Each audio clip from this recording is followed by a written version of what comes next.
Hey there. You ever get that feeling that there's some kind of hidden force, shaping your life? Well, according to Dr. Joseph Murphy, you're absolutely right. And guess what? It's not out there somewhere. It's right inside you. So, for the next few minutes, we're going to dive deep into his classic, The Power of Your Subconscious Mind, and uncover that incredible power together. All right, so let's just jump right in. Dr. Murphy starts his whole book with this massive question. And it's one I'm pretty sure we've all asked ourselves at some point.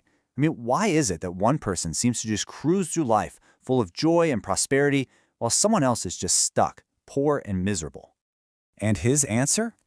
It's pretty wild. He says it's got nothing to do with luck or fate or your circumstances. Nope. The answer, the real key to changing everything, is a power that's already hidden inside you. It's just lying there, waiting for you to tell it what to do.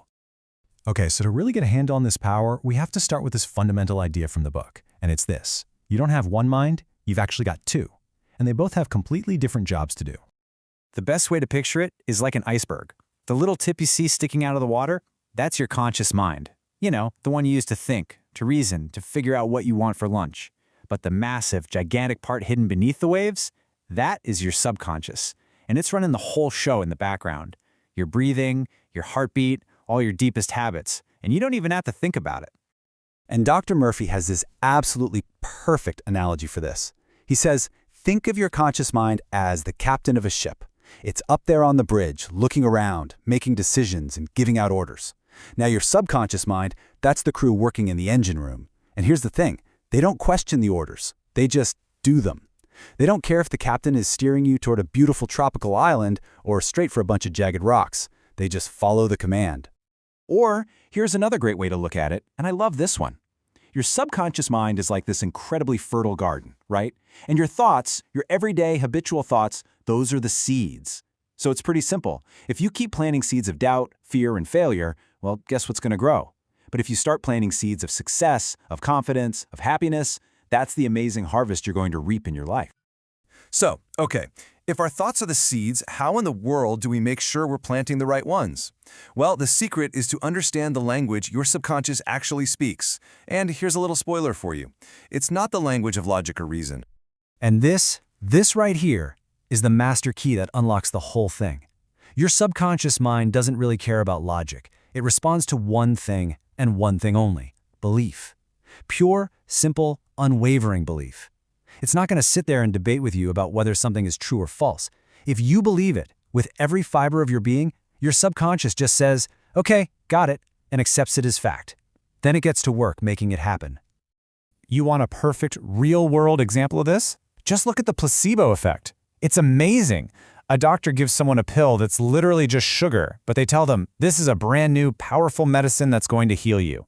And because the person believes it's going to work, it does. Their body literally starts to heal itself. The subconscious didn't get medicine, it got a command, a powerful belief, and it went ahead and turned that belief into a physical reality.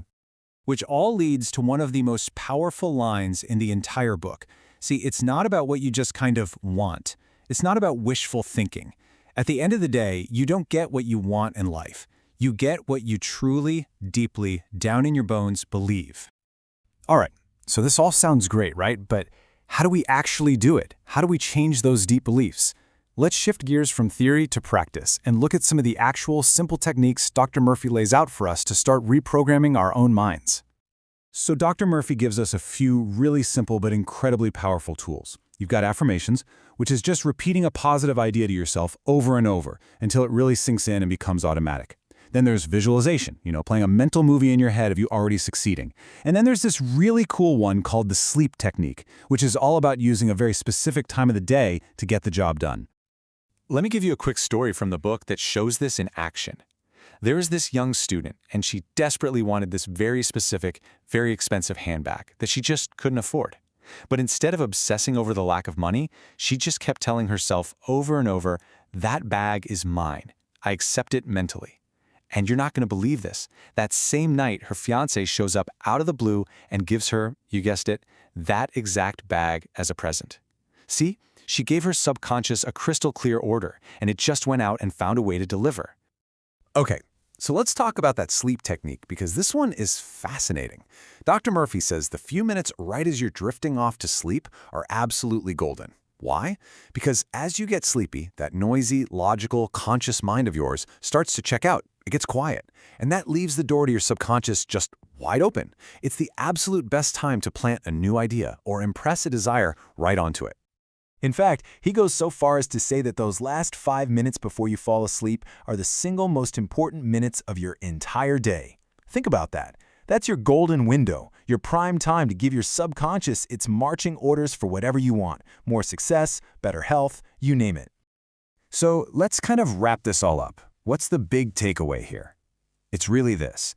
The moment you truly, deeply understand the connection between your inner world, your thoughts, and your outer world, your experiences, that's the moment everything can start to change for you. So if there's one thing you do, what should it be? It boils down to this. Imagine the end result. Don't worry about how it's going to happen. That's not your job. Your job is to create a crystal clear picture in your mind of what you want, as if it's already done. But, and this is the absolute most important part, you have to feel it.